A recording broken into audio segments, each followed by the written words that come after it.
I'm Tad Flakey, I'm Lilibet Flakey. and this is Pointless Global News.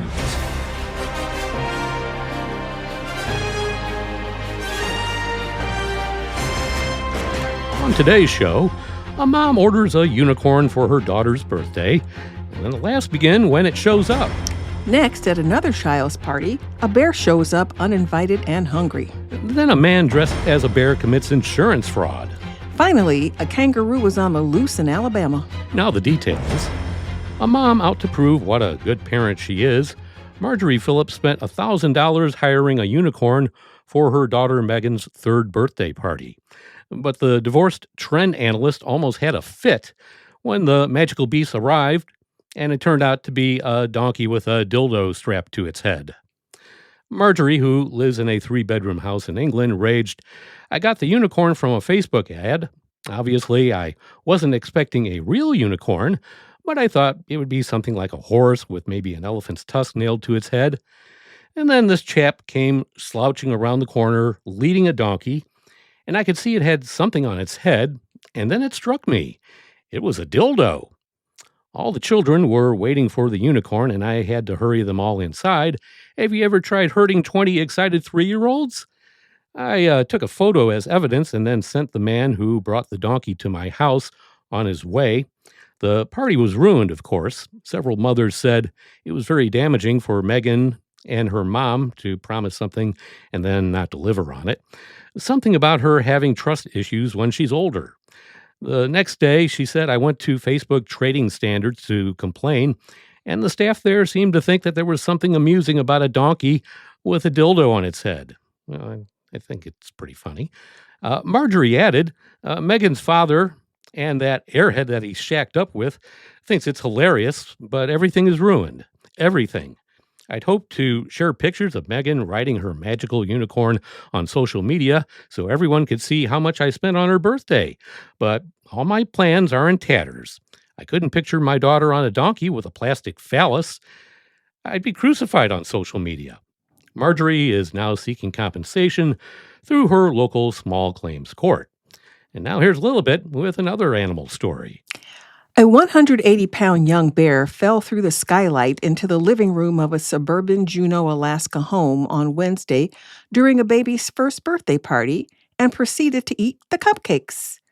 I was literally in the room and I heard this cracking, father and homeowner Glenn Merrill told the paper. The next thing you know, there's this bear that, literally fell right from the skylight. It was like 1 meter away from me. Guest of baby Jackson's birthday had yet to arrive, and the family had been making last-minute preparations for the party.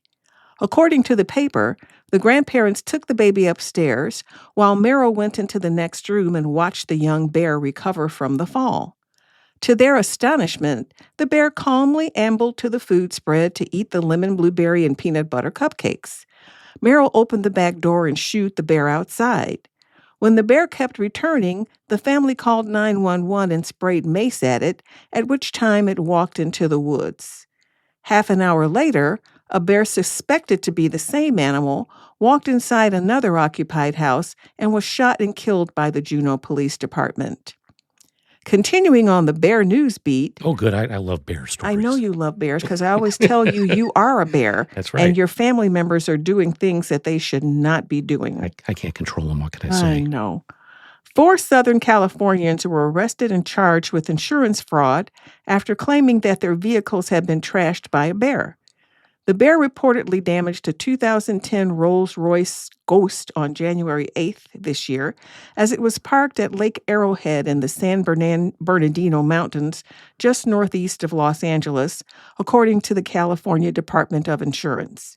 In that incident, a video showing the bear trashing the car was submitted to the insurance company, but upon further scrutiny of the video, the investigator determined the bear was actually a person in a bear costume.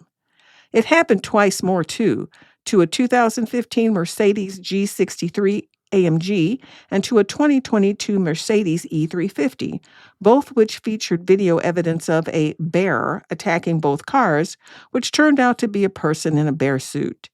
4 men in their 20s and 30s were all arrested on charges of insurance fraud and conspiracy.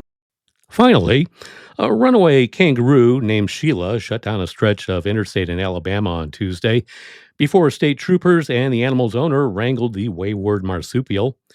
The Alabama law enforcement agency said the kangaroo was spotted on Tuesday hopping along the side of Interstate 85 in Macon County, which is between Montgomery and Auburn. The site snarled traffic, and state troopers shut down both sides of the interstate for the safety of motorists. The animal's owner and the troopers were able to capture it. When somebody said there was a kangaroo, of course I didn't believe it, and nobody believed it, but I'm looking at him, Macon County Sheriff Andre Brunson said in a Facebook Live video as the animal was captured.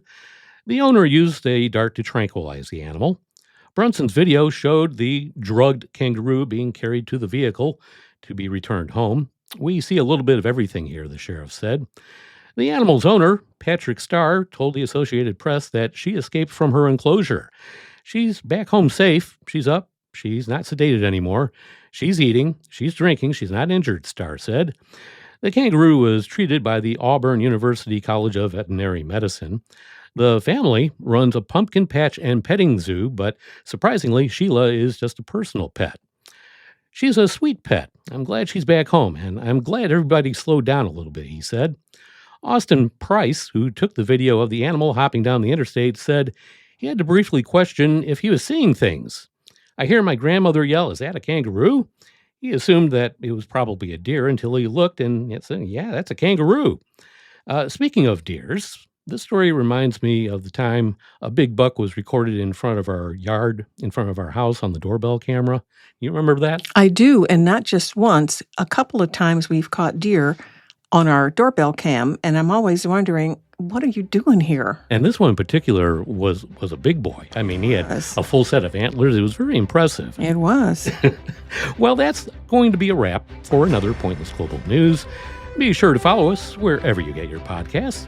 I'm Tad Flakey. I'm Lilibet Flakey. Stay pointless, my friend.